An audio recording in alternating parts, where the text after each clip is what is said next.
Good morning, guys, and welcome. My name's Connor. This is Hotheads Media. We bring you the latest and greatest from our dynamic industry. We are the original news channel for the hairdressing and barbering sector. So are you ready for your clippers to explode in price? That's what may happen due to the recent tariffs imposed on us by the US and imposed on the rest of the world by the US. So they have a 245% tax on China, and that's where a lot of our goods come from, especially our clippers.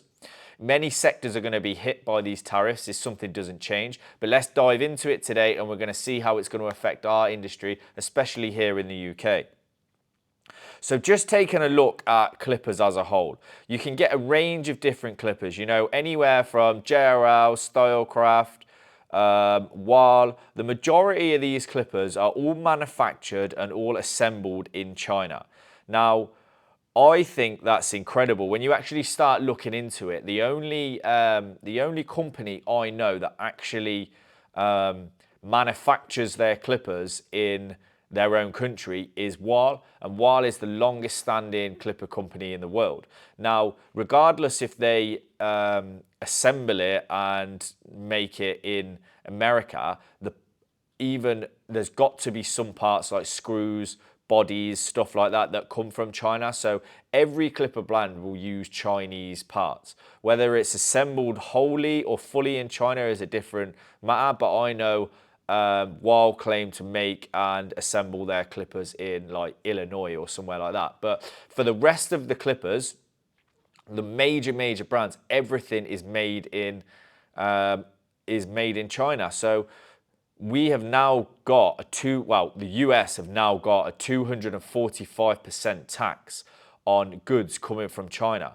Now, in the UK, a lot of us, we get our clippers from America. So we would see that 245 import tax to America, and then we now have got a 10% tariff on us. So we may look at some of our clippers that are around 200 to 300 Great British pounds anyway, explode to like 500 pounds and more. If these tariffs don't change, this could be a real issue. And what I've heard already is that some clipper companies are already stopping their next orders until these tariffs are actually been sorted out. I do think that is what's going to happen, but at the minute we have to deal with the situation at hand, and the situation at hand is there are 245% tariffs on goods coming from China. So I just think that's going to be a real issue if something doesn't get changed. And let's just have a look again at what other clippers. You've got Artero, Andis, Andis, all made and like assembled in China. What other you got? You got the Wild Kunos, Barbelis. What are some of the other makes? You got Osta. All of these big clipper brands, TPOB, all of them, they all assembled, made in China, and then predominantly come to America first, and then unfortunately we get them after that, which is here in the UK. Now, does this leave a gap in the market for a brand to start off in the UK over the next few years if we don't seem to work out the tariffs? I'm not sure, but there could be a gap in the market for that. But again, when you assemble stuff here and you make stuff in the UK, it is very expensive. So I don't know. I think the global idea is that China and the US are going to work something out. But as I've just said, some of the clipper companies are suspending any further deals at the moment until we get something worked out. And basically what these tariffs are going to mean is like the US have raised the Chinese import tax to 245%. You might as well have them at 1,000 because it's not going to make any sense having it at 245%, and it's going to make no difference compared to 1,000. So why not have it at 1,000? So that means increased production costs. So many US clipper brands manufactured in China, their clipper costs will rise. Higher prices for UK buyers. So the UK buyers see price increases on imported clippers from the US, and obviously that's then, the step before was imported from China. So possibly like you might see Chinese chain supply shifts. So brands might have to move their production to other countries, maybe other Asian countries with a similar production rate. Who knows? a potential UK import duty, so the UK might impose its own tariffs, prices could rise even further. So bottom line is, clippers will likely become more expensive and supply chains could shift, impacting availability and prices. So potentially there may be a gap in the market for a small clipper brand to take up shop in the UK, and that's what we want. That's obviously why Donald Trump is imposing tariffs in the US, because he wants everything made there, or them not just to be outdone by the tariffs imposed on them. So Supreme trimmer, I haven't used any of them, but they say they're going to keep their models to the same price after tariffs. Now, that's very commendable, but how long that's going to last, I don't know. You could do that if you've got a stockpile of clippers. Yes, I understand you can just keep them to exactly the same price until you run out, but you're not going to be able to sell your clipper at the same price forever, especially if there's nothing gets sorted with the tariff. So commendable to see that, and I would imagine most of the clipper brands, considering some of them were £200, £300 anyway. How expensive can it go? Commendable Supreme are doing that, but how long can they sustain it? I'm not sure. And I am going to keep an eye on how these tariffs do affect the clipper market over the next few months. Hopefully something gets sorted and it doesn't really affect us, because again, the economy is struggling. We're probably struggling as barbers. You know, our sectors, it says it's thriving, you know, with all these barbershops opening, but the legitimate barbershops are struggling and people are, you know, struggling to pay for a haircut. So if now our clippers are going to be more expensive, then we're going to struggle even further. And what a lot of people don't understand is combs, scissors, brushes, like your barber mats, barber capes, everything, literally everything is produced in China and then shipped over here, even down to your products, some of your colors, everything like that, you know, is all produced and like manufactured in China. So just keep your eye on how prices are going to increase over the next few years, or potentially shorter period, which is the next few months. So something I haven't had chance to speak to you about yet, which is the barber boxing, because obviously I haven't been here for the last 2 weeks. We've had a really busy 2 weeks since we've got back.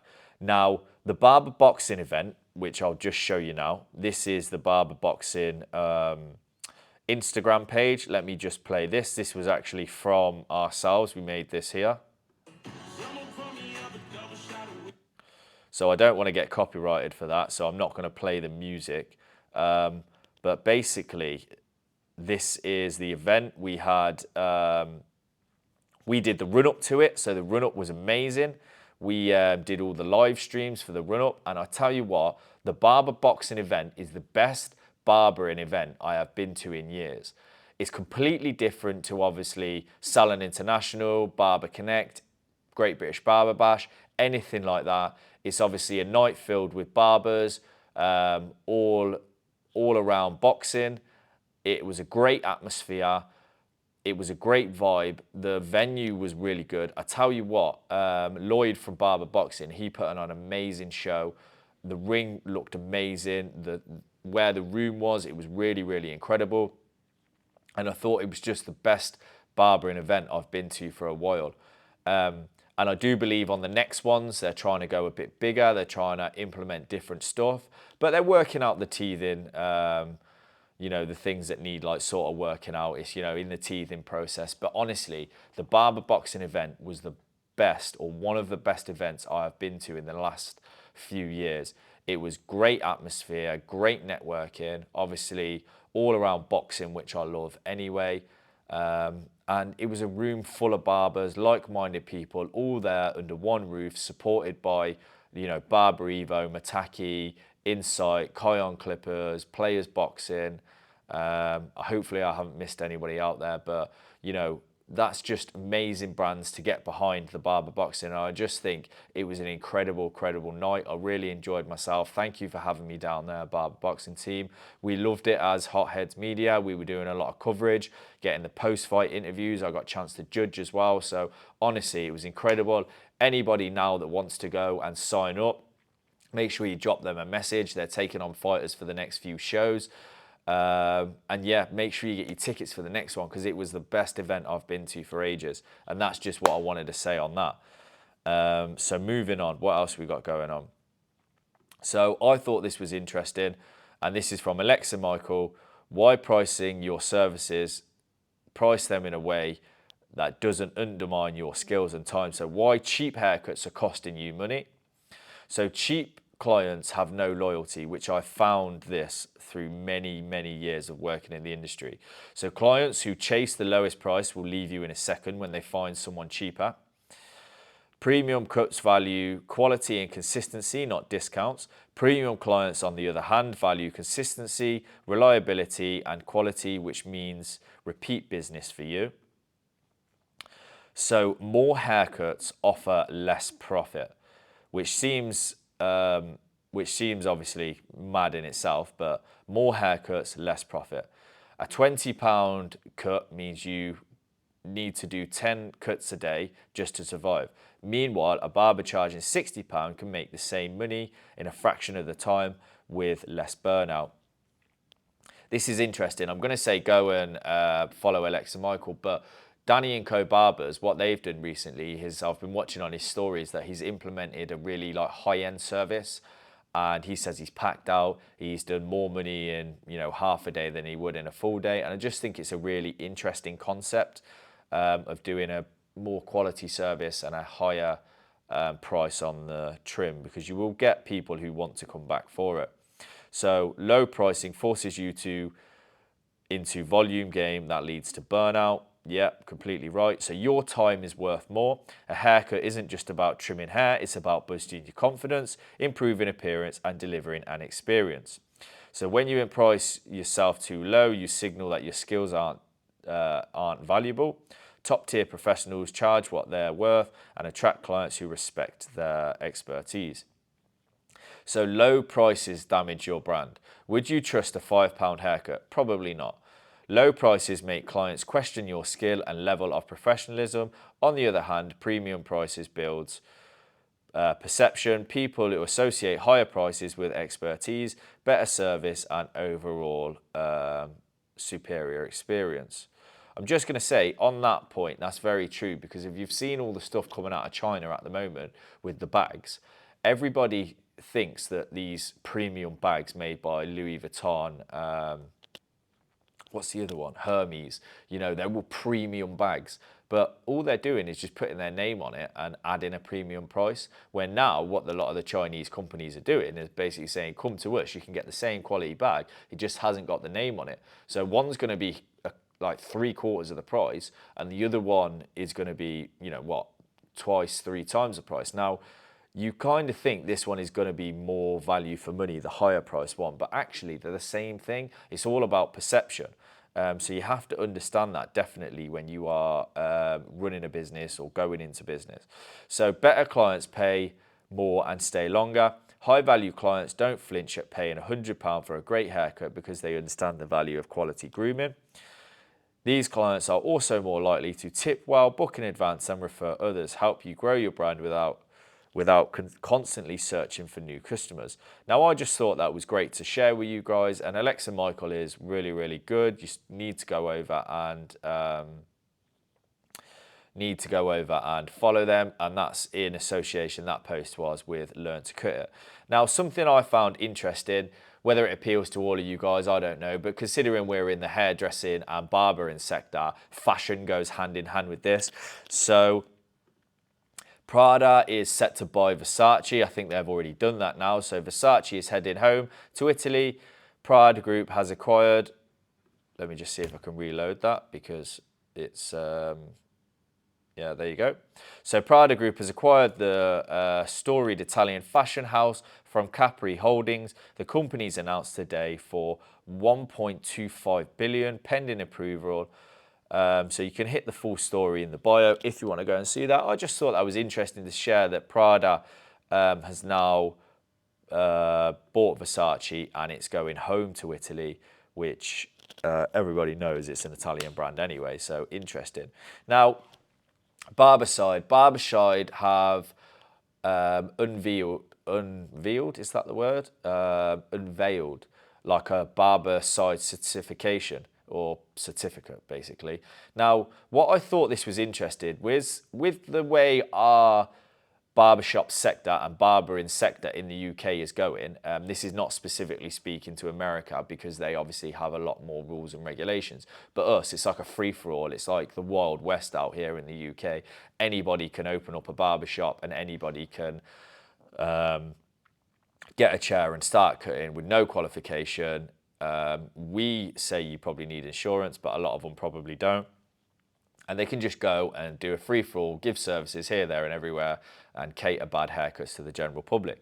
So something needs to be done, and everybody's arguing in our own industry about how to do it, and nobody really has an answer. The government aren't listening to us, so I think it's going to be taken upon certain companies with an established brand or an established name, and people like that and companies like that to actually do something about this. These people who actually work highly or work closely with a lot of big barbers or have a name already within the industry or supply our industry with certain products and stuff, I think they're the ones that should do it. It shouldn't come to the cost of us barbers working. Well, anyway, Barbicide, they've unveiled like a certification or a certificate to show your commitment to salon safety and hygiene, and proudly display like a Barbicide certification. So it'd be like a good food guide or something along them lines. And I thought that was an interesting thing. So I will show you guys now. And if you could have barbershops around the country put this in their window and have a unified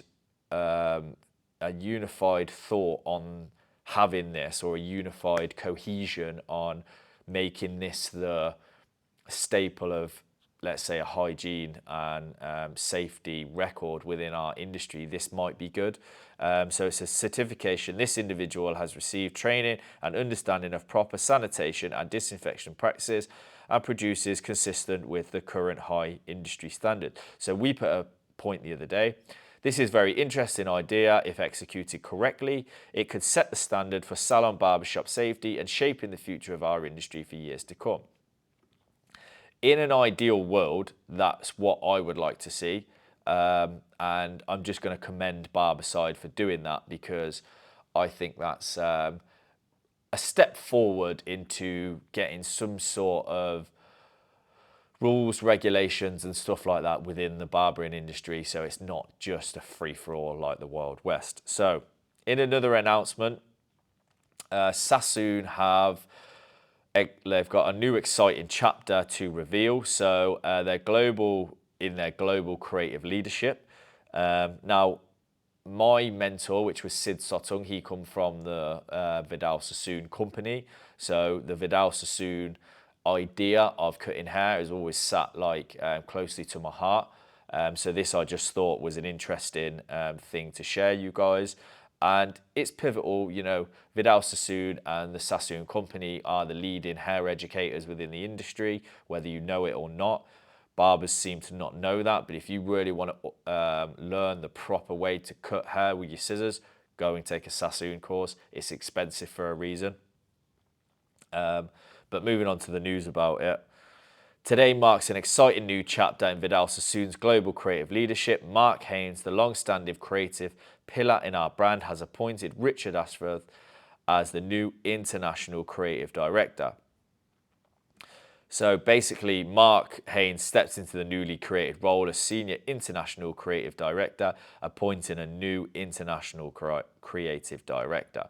So this is just a long paragraph about it that I'm not going to read about it. Let's read the last bit. This is a creative structure that allows us to be both visionary and precise, global and local, timeless and cutting edge. says Debbie Webster, Vidal Sassoon CEO. It gives us the clarity and flexibility we need to grow, inspire, and lead. Congratulations to you both. That is incredible. I'm just going to like that post while I'm here. And let's see what that brings in the future for Sassoon. So, right, what else have we got going on today? Yep, that's pretty much it for the news today, what we've been able to catch up on. So we're going to go on to our hot topic. And our hot topic today is interesting. I thought it was quite a light-hearted one. And it's 75% of lads are more likely to cheat on their partner than their barber, according to a study. So I seen a few posts about this floating around the other day, and I would probably say, well, I can't speak for most lads, but you know, I don't really have a barber, so you know, I'm never going to cheat on my missus. But at the end of the day, it's a funny, light-hearted post, and you know, it's interesting that this has come up, and it's a study done in the UK. So I'm just going to read about it. I know people are quite loyal to their barbers, but it is funny, it is interesting, you know. So let's read this. So over 75% of men are more loyal to their barbers than their partners, if a new study is to be believed. The survey by Life, a London-based lifestyle research company, has reportedly revealed 60% of men have stuck with the same barber for years. I will say that's definitely true. You know, people have had longer relationships with their barbers for years than they have with girlfriends. You know, a lot of girlfriends come and go, but barbers, they are definitely a lifetime. But then again, some barbers come and go. If you're not worth your money, like what Alexa Michael was saying, you might find that people just go and, you know, go wherever the haircut's cheapest. But if you give a good service, you're definitely likely to keep a loyal client for many, many years. So some clients even traveling back to their old neighborhoods just to get a trim from their trusted barber. Yeah, 100%. I see that all the time. Several factors contribute to this unwavering loyalty, including consistent service, like I just said, trust, personalized grooming experience. About 45% of respondents said they avoid new barbers because they dislike explaining their preferred hairstyle repeatedly, while 30% reveal they don't trust new barbers, fearing poor results and disappointing haircuts. That is funny because I tried a new approach to clients last year, which was rather than just sitting my clients down that I've had in my seat for many, many years, yeah, I know exactly what they're going to have. And rather than just me saying to them, because we were upping our prices and stuff like that, rather than me just saying to them, oh, are we just doing the same as normal? I started sitting them down and I'd be like, right, what are we doing today, mate? Are we doing this? Are we doing that? Do you want to try this? And then looking at me like, what you want about? Just do the same as normal.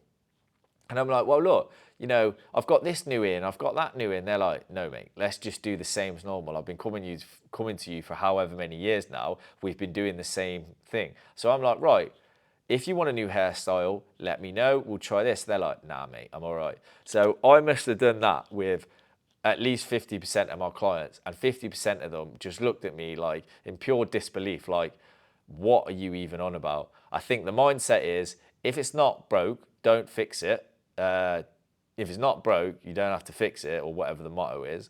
But they're just looking at me like I've gone crazy. So you end up going back to the same thing of going, oh, is it the same as normal? And I suppose that in itself is a level of trust, a level of not wanting to explain or sit there trying to work out a new hairstyle.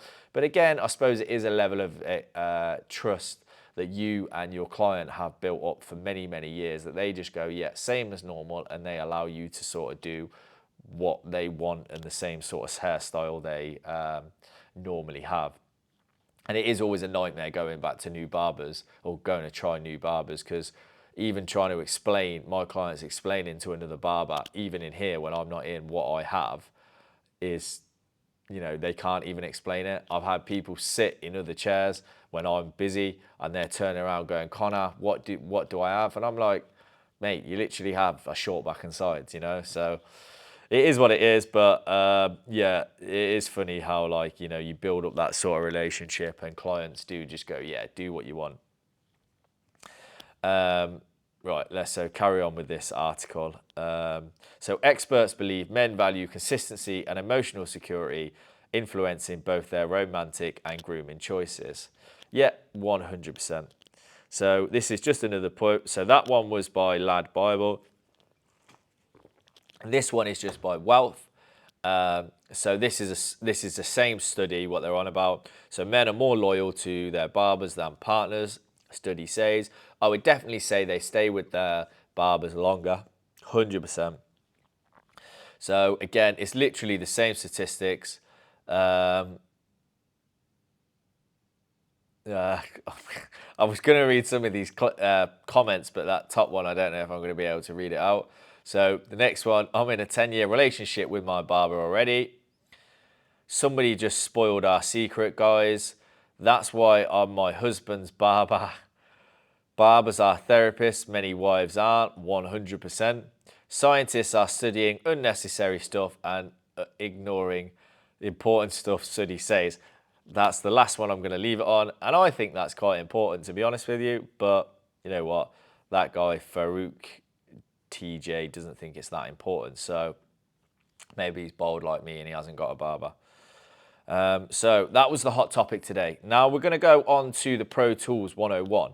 Now I already had this ready to go last week, but basically my client has reaffirmed that I need to do this this Pro Tools 101 today.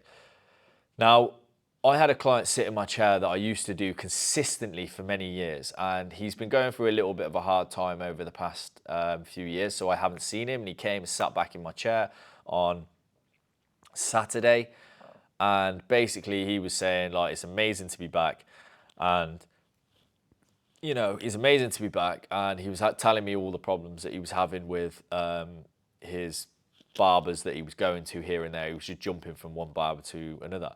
So our Pro Tools section today is going to be about the diffuser. Now, if you don't know what a diffuser is, this is a diffuser.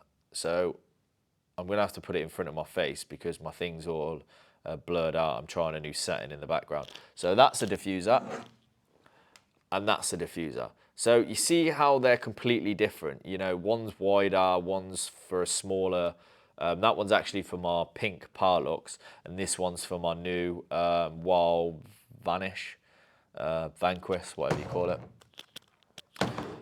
So they're two different sizes. You can get a universal one that you can literally put on any hairdryer. You get that from 10, 20 quid from Amazon.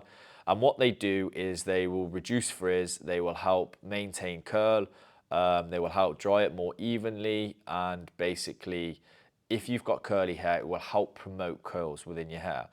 And he was basically saying to me the other day, it's mad how people still don't use the diffuser properly.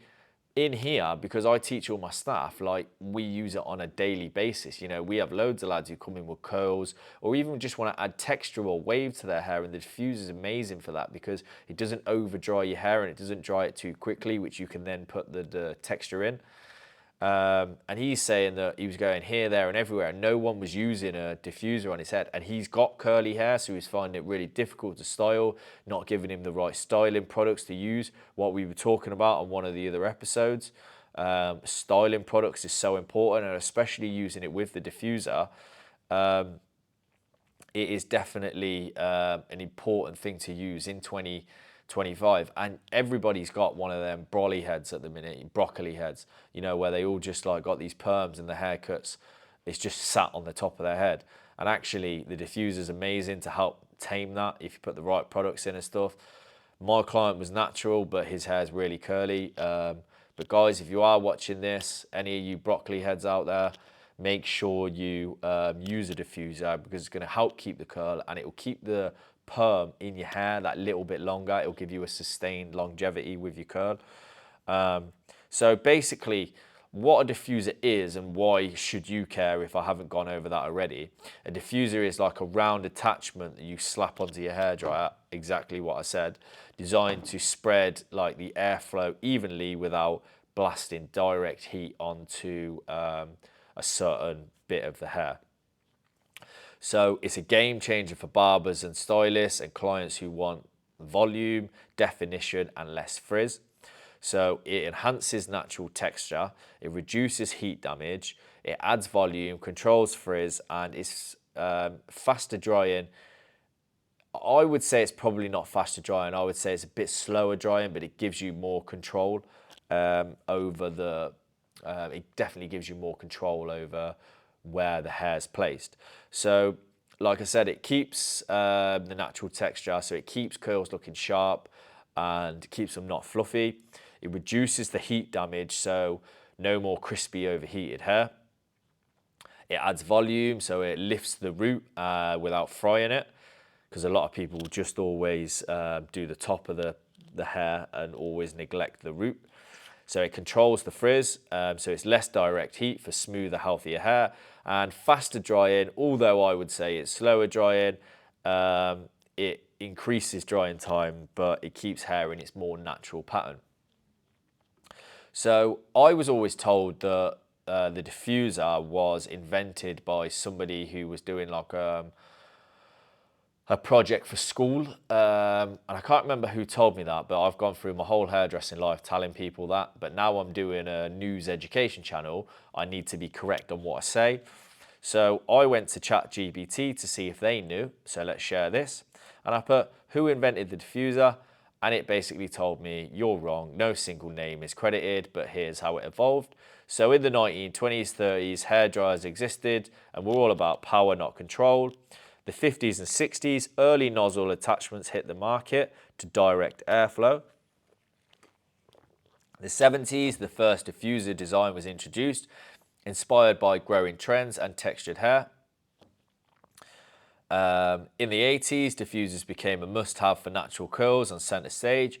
2000s to present, brands like Diva Curl, never even heard of it, revolutionized diffuser designs for curly and wavy hair.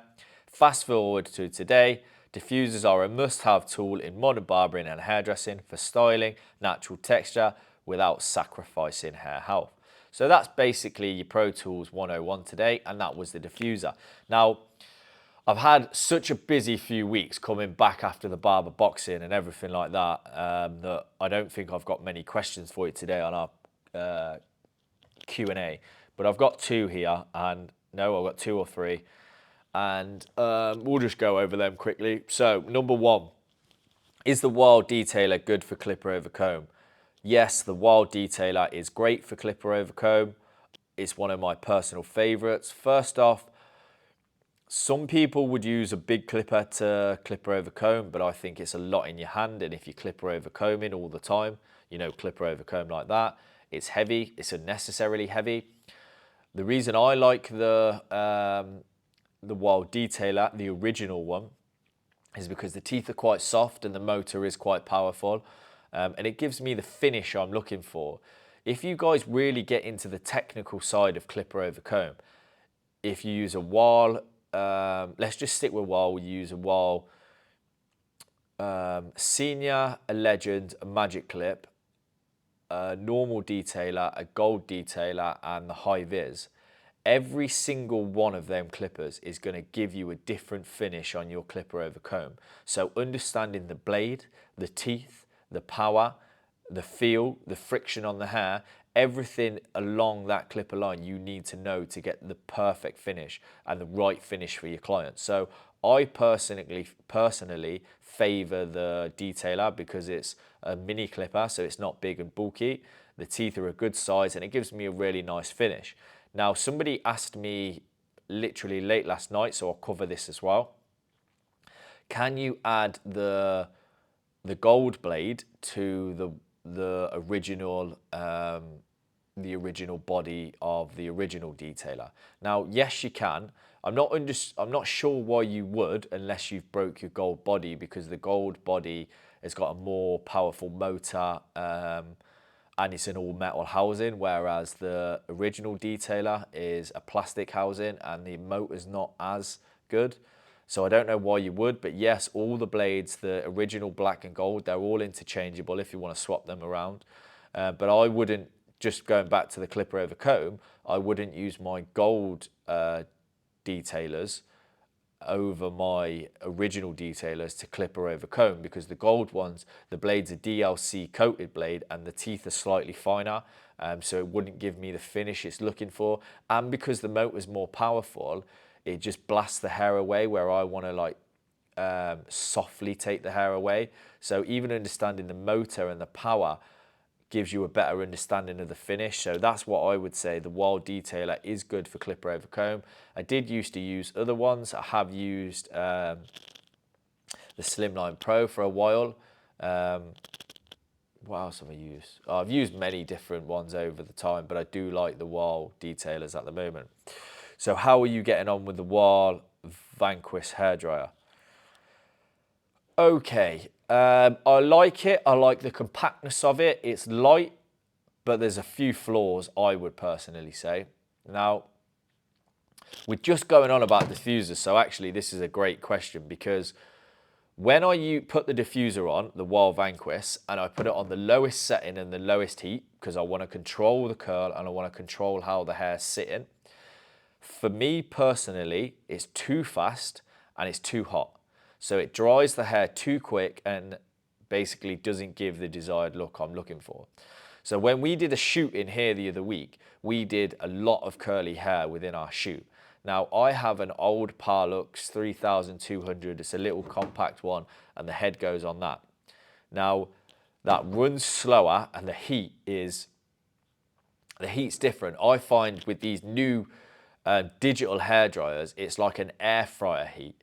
Like the heat's like, it's like an air fryer heat, whereas the Parlux one is more like it's more like a fan heat or like a toaster heat. So the coils basically, they warm up and then that air, then that's dispersed. So for me, it's a little bit more even and it takes a little bit longer to dry, but that for me is better for the curl.